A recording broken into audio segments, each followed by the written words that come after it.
your patience. For those of you who are new here, welcome. My name is Andrew. I'm one of the coaches over here at SaberSim. This is a show where we go over how to use the SaberSim app, answer any and all DFS related questions. You get your questions in one of three ways here. First off, send us an email, support@sabersim.com. Second, post it live in the YouTube chat. Third way, post it in the office hours channel in our Discord server. If you're not in our Discord and want to get access to that channel, there is a link in the description of this video. You also get access to our similar channels, individual sport channels, and you get access to the rest of the SaberSim teams. Can't say enough good things about the Discord. With that said, we do this show Monday through Friday, 4 p.m. Eastern, and we do this show here on Saturdays, typically at 11 a.m. Eastern. Ton of DFS action coming at you today and over the weekend. If you're not signed up with SaberSim, we do have a 5-day, no strings attached free trial. There was a link to start that in the description as well here. Always suggest getting started on the weekends. Like, for instance, today we have a 6-game early MLB slate, 7-game MLB main slate later this evening, 2-game NBA slate, 13-fight MMA card, 2-game NHL, Xfinity today, Cup race tomorrow, and then we also have golf today and tomorrow as well for the showdown slates. So much DFS action coming at you. Get signed up and check out what we are all about. All right, going to get SaberSim pulled up here and jump right in. A couple questions to get us started today. So if you guys have questions, now is always a good time to get those in. We'll get to all the questions before the end of the show. And first one here. I'm using the contest sims and then diversifying after making my pool of lineups. Right now, I am usually filtering out anything that is not positive risk-adjusted ROI. When I'm reviewing my results post-contest, the portfolio I play is typically not one of the better sim ROI portfolio post-contest. Should I be pushing up the filters for bottom RAROI lineups? For example, going up to like 25% as min RAROI, or even higher if the pool can. I am consistently playing negative ROI lineups when I filter the pool just for positive RAROI lineups and want to try and improve that. Okay, good question here. I think the first place to start is to talk about some of the differences between post-contest sim and pre-contest sim. So for anyone, not following here, basically what they're saying is like, hey, I'm playing, all positive RAROI lineups pre-build, but I'm not always grading out so well in the post-contest review, right? So some of the key differences here, and let me just kick off a build while we chat a little bit. So one thing here, right, is let's say you go to your field lineups, right? We have the 13 buckets of field lineups for NBA, for example. So if I pull one of these up, right, I click on one and they populate over here, I'm going to notice that there are 10,000 field lineups, okay? So what happens in the pre-contest sim is we take each of your lineups individually, we put them into a contest with the field lineup. So imagine a contest size of 10,001. And then we play out that contest 100,000 times for each individual lineup. And then it returns all of the sim metrics, the win rate, cash rate, sim ROI, etc. And then we do that for every lineup in your pool. And then that's how those are generated. Well, one thing that you're going to notice is that when you go to your contests and you just, sort by contest size, some of these contests are bigger, right? The and one, for example, $1.20 max, fits directly into the profit plan of probably a contest that a lot of our users are playing if they're playing NBA. The contest size here is 29,000 approximately, right? A little bit more. I'm just rounding here. So you're going to notice that, hey, this contest is bigger than the field lineups. Well, yes. So what we do here is we simulate the contest as if it only has 10,000 entries. So one difference between the pre-contest sim and the post-contest sim is in the post-contest sim, we are using all of the actual lineups that were played. So first off, the field lineups is our projected ownership. Well, the post-contest sim is the actual ownership and the actual lineups, and it is all of them. We are returning the metrics with all of the data, right? All the cards are turned up. We know everything. Now let's see how we grade out. So that's the first thing there. The second thing is the actual lineups, the actual lineup constructions, the actual percentage that each player was rostered gets taken into account.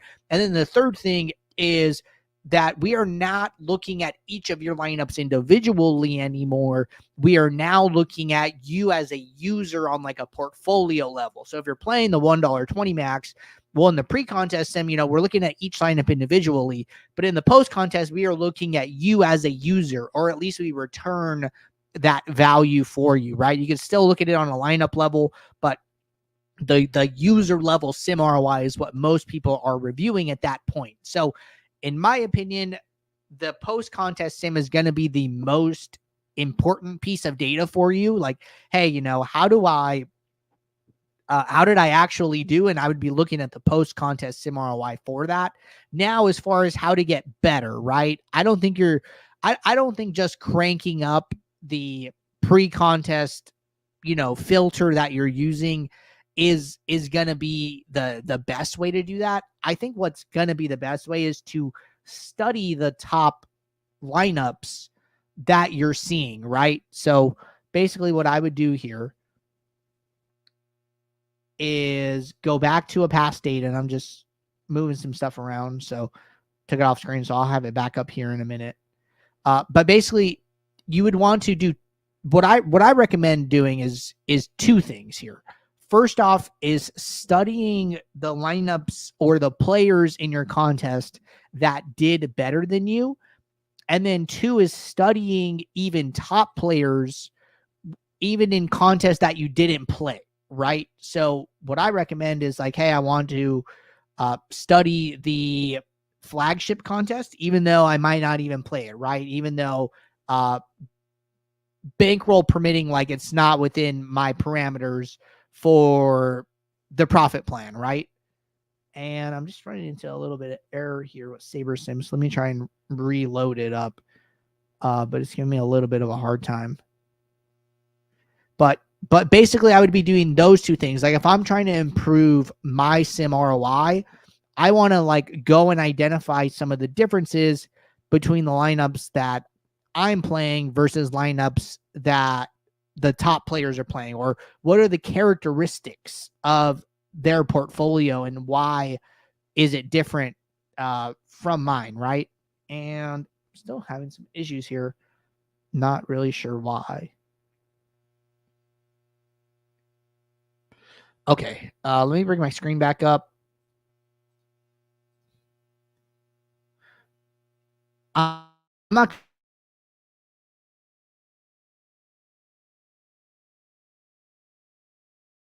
troubleshooting anymore on screen here, but basically that's what I would be doing.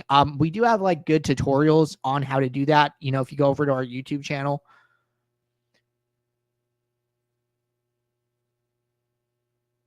And this is our SaberSim homepage. Right on the homepage is a really good video. Review your results and study the pros contest flashback walkthrough. This is like basically the process that I would be following to try and learn more about post-contest sim ROIs and what makes a good portfolio. So I just dropped that here in the YouTube chat for anybody who wants to check out that video. And I will also drop it here in the Discord where the original question came in. So check those out. And, we could always do a contest flashback walkthrough another day when I'm not having some of these issues. All right. All right. Next question here. Question says,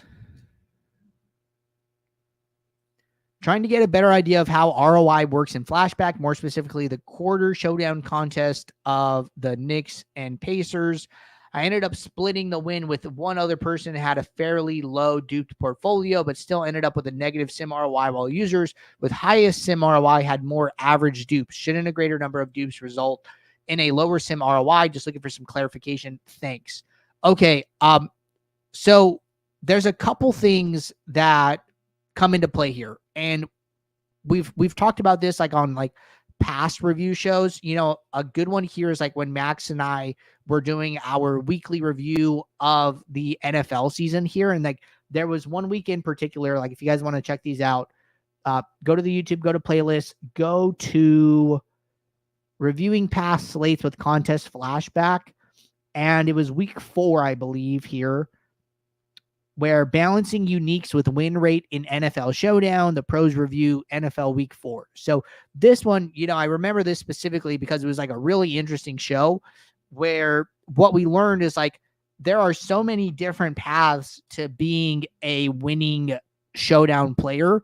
Some people go with the super unique, super kind of off the wall strategy. Some people go with higher average dupes, but higher win rate. Some people go with like the higher projected scores.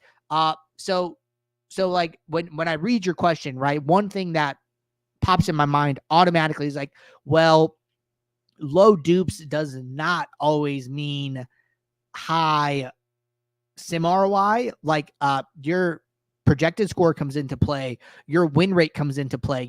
I've heard people say like, hey, it's easy to build a highly unique set of lineups, really, because you could build lineups that like don't have any chance of winning. And it sounds like you did win, so it was a good day. But what I would do, right, is I would go into flashback and let me see if I can just get this to work. I forget what day they played. Maybe it was Wednesday. Okay, so I can do this. Cool. Finally got this up and running. All right, so I've saved some up. Go to all contests. I believe you said the quarter 20. And lineups are loading. Go to players, users. And okay, how many people won this? So it looks like it was a 3-way dupe. Mark, Patrick, and Sublime here. And I don't know what your username was. But what I would do here, right, is typically I want to look at people who are maxing the contest, which is probably a lot of people in like the quarter 20. And then sort by sim ROI. Actually, we could just sort by actual ROI. So it looks like these 3 people won. I don't know which one of them you were, but all of these are like positive sim ROI portfolios here. And like maybe this isn't the contest that you played, but this is like the Indy Knicks and this is the quarter showdown contest because you were talking about like your portfolio having like a lower number of dupes, but like all of these are like kind of high, right? Like 27 average dupes, 50 average dupes, 123 average dupes. But let's just like study the top players anyways. So one thing that I'm always like paying attention to, right, is average dupes, unique lineups, and then sim average score. So like, for instance, take this person with like 88 average dupes, right? Like super high, but their sim average score is a lot higher than the next 2 with lower average dupes. And then what you're going to see is that the win rate is like 3 times as much as the next 2 players. So like what happens here is that this person with more dupes averages that out by having higher projected score and higher win rate. And that is what leads to the sim ROI staying higher. Now, I don't know why, but like this person who has like 132 average dupes, for whatever reason, their sim average score is like still pretty high, but they just like didn't win the contest, right? And like so much of the prize equity comes from winning the contest, or they just won at like a really, really low rate. So, those are like the best insights I have without like diving too deep into this and going down too much of a rabbit hole. But like, if you're looking for things to look at, I'm saying look at sim average score, look at unique lineups, look at average dupes, look at win rate, look at sim ROI. Like those, 1, 2, 3, 4, 5 things can like tell a lot about a portfolio here. So that is where I would be spending my time if you're reviewing. And then check out that video from week 4 NFL Showdown, which should give you some insights into like how top pros are playing these contests differently and reaching high sim ROI portfolio of lineups. All right. Demetrius here in the YouTube chat say, can you demonstrate a NASCAR build? Sure. That's no problem. So I don't know if we'll have cup race projections yet, because I don't know if qualifying's done. I saw that there was like lightning on the track yesterday for Xfinity qualifying. So let's see if cup race is up yet. It's not. We could do a demo for Xfinity today. I think they should have qualified by now if that lightning cleared. Which it is great, right? So first thing I would do, you know, I'm not like super NASCAR heavy type person.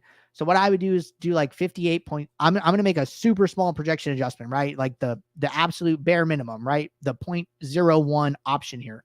So 2 small adjustments that will unlock my build lineups button here. You know, I kind of want to look at the build settings because I want to get an idea, right? The build settings tell me a story. It tells me, hey, min salary is very low, a big range here, so allowing a lot of different type of constructions, and then we're building on 0.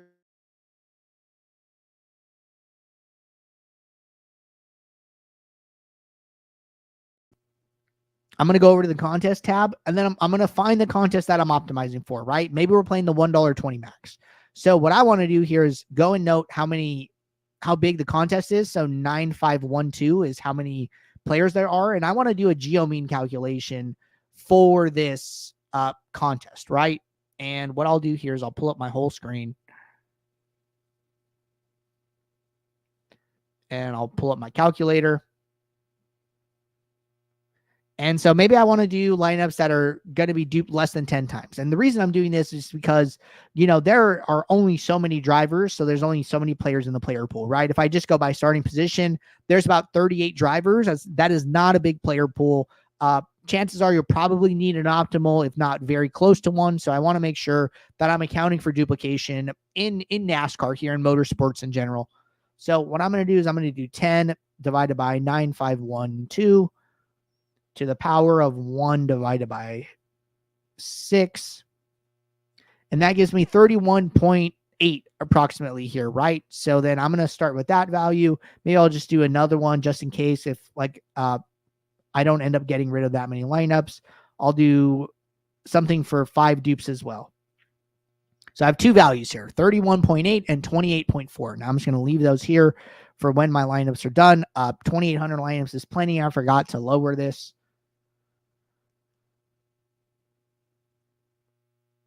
So lineups are done now. If I'm on the ultimate plan, I'm going to use contest sim. So I'm going to make my contest sim for the $1.20 max. If not, I would stick with the single game saber score option here. I know it's not like a game, it's like a race, but I would use a single game saber score option. And the reason for that is because it has what we call our sim optimals variable here. This is how many times did this group of drivers, these 6 drivers,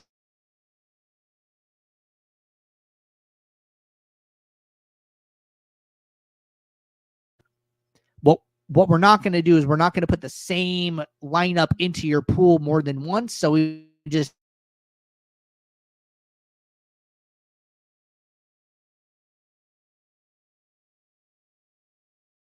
to tell you that like, hey, this is a good lineup, right? So that's what's going on there. But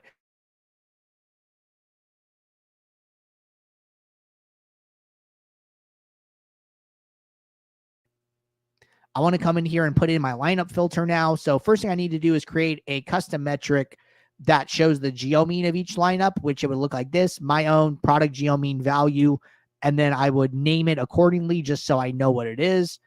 I'm going to go to my filters. Once that custom metric is made, I'm going to go geo mean less than, and we said 31.8. If you don't have the ability to do custom metrics, you could always do this as a rule. So go to your lineup rules, go to add new rule, go to aggregate, and then do the same thing. My own geo mean less than, no more than, and then you would put in 31.8, and then you would run your lineups with that rule in place, and then you would get the same effect here, right? So in this case, I went in and I put in my geo mean of 31.8. It sent 0 lineups to the trash. Okay, well, now I'm going to go and try my 28.4 option.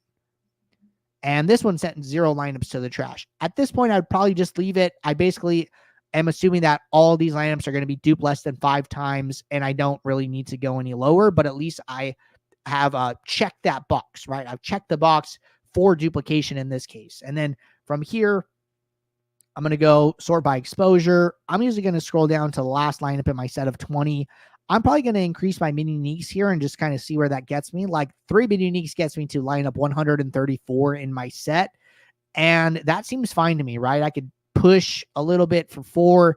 We're getting a little bit farther here. Sim ROI is still positive, like 28%. I probably wouldn't go any further than this. Personally here, I think like this is fine. You see that the leverages are like really, really flat here, like 18% leverage is our highest. If you're a little bit more risky person, you're okay with taking some stands, maybe you settle on 3, but I think mini uniques of 4 is totally fine as well. This is kind of like a personal preference thing, whatever you want to do. But I think this is like a fine process for NASCAR builds. We do even have videos over on our YouTube with a whole NASCAR playlist where you can get some other ideas as well. So like if I go back here and then I go to how to beat NASCAR DFS in 2024, I would check out this video, right? This behind the wheel video is Jordan basically walking through his NASCAR process, and you can watch him and kind of compare notes and see what he does, see what I do, and try and figure out something that you like yourself. But all right. Looks like we had some follow-up here in regards to our showdown Knicks Pacers question here. So it was makes sense. It was a 2K quarter, not the 4K. I did have a fairly high win rate though. So everything you mentioned makes sense. Thanks. And it was yesterday's game, not Wednesday's. Okay. It was yesterday's game. My bad. But glad that was making sense for you. And congrats on the win either way. One dupe is always a good thing there. But looks like we're all caught up with questions here in the Discord and the YouTube chat. Appreciate you guys hanging out with me, and apologies for the late start, but I will be right back here Monday, 4 p.m. Eastern for our next show. So until then, everybody, take care. Good luck. I'll see you all. Thanks. Bye.